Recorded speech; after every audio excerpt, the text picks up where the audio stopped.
when I think of Luis Figo, I think about him taking people on, exciting the crowd, you know, great crosses, and also, you know, a great goal scorer. The goals he scored were always wonderful goals. Skill, imagination, leadership, courage. Luis Figo had it all.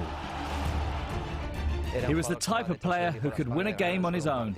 At that time, he was one of the greatest players, I think, in the world. A hero in his home country and to millions across Europe. Bitter of rivals. Fewer still can cope with the pressure from all sides. But the summer of 2000 saw one such transfer, a move that shocked the football world.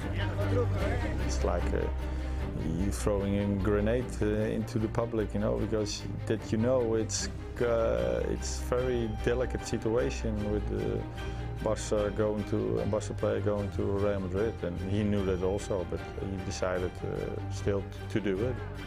Had it involved a lesser player, the transfer might have caused only a minor ripple. It's highly charged, and it was exhilarating, it was frightening, it was, you know, exciting at the same time.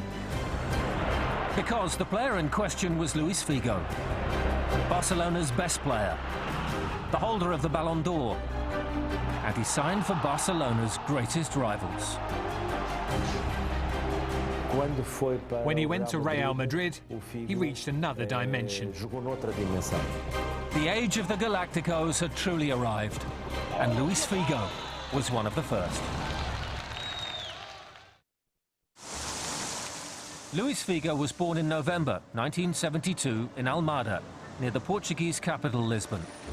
He played for several local teams before impressing visiting scouts from Sporting Lisbon, who invited him to don the famous green and white jersey. What really set him apart during his career was his work rate, his attitude, his commitment, his hunger, and his passion for the game. The young winger blossomed at Sporting, progressing rapidly through the ranks. In 1990, still a teenager, he made his first team debut. Figo was already a top player because of how he handled the ball, how incisive he was when he attacked, how he motivated his teammates, and the fans as well.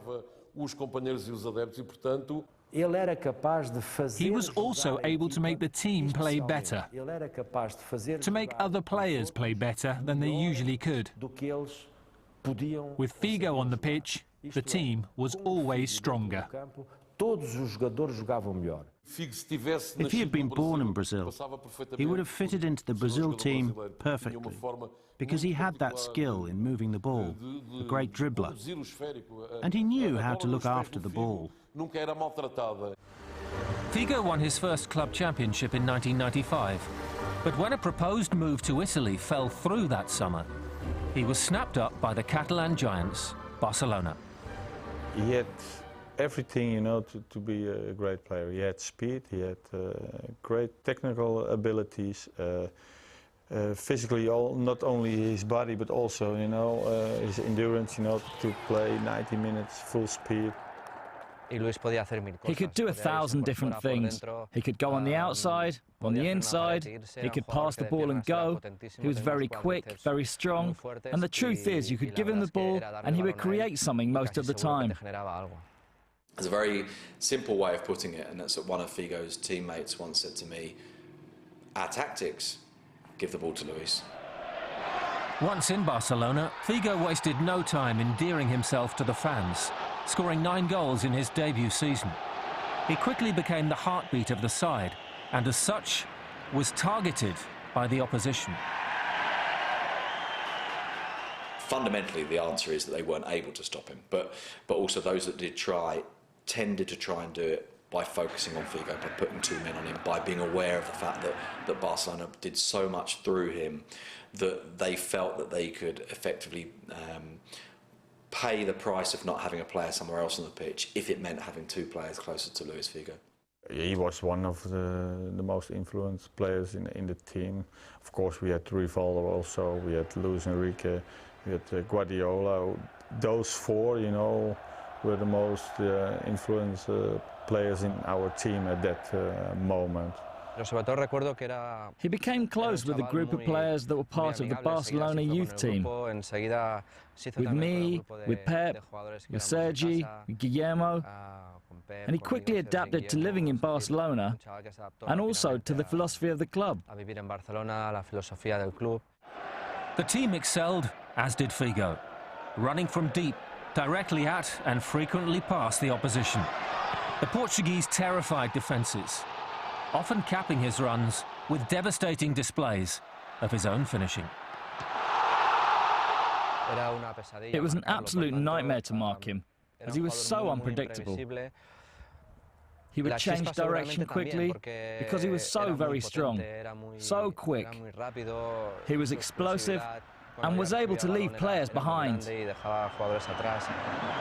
Guardiola likens him to Maradona, but he doesn't liken him to Maradona because of his footballing talent. He likens him to Maradona because of his attitude. And he talks about how Maradona always stands up and shouts when someone has to shout, that when the players need someone to lean on, they lean on Maradona, that when the team isn't playing well, Maradona says, right, I'm going to sort this out.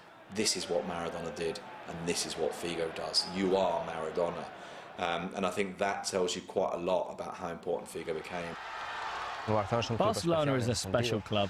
It has a lot to do with feelings, to feel culé and to feel Catalan. And I think he settled very quickly, and he was part of the Catalan idiosyncrasy. Luis Figo is not just a great player for Barcelona, but he's a very emblematic player. Very, very good friends, for example, with Pep Guardiola, good friends with Luis Enrique. He's been seen as a kind of the embodiment of the club, despite not being a Catalan. Victory in the 1997 UEFA Cup Winners' Cup was followed by successive Spanish League titles in 1998 and 99. Figo was handed the captain's armband for his efforts, and in 2000 was named the Portuguese Footballer of the Season for a 6th consecutive year. Even more impressively, he won the prestigious Ballon d'Or.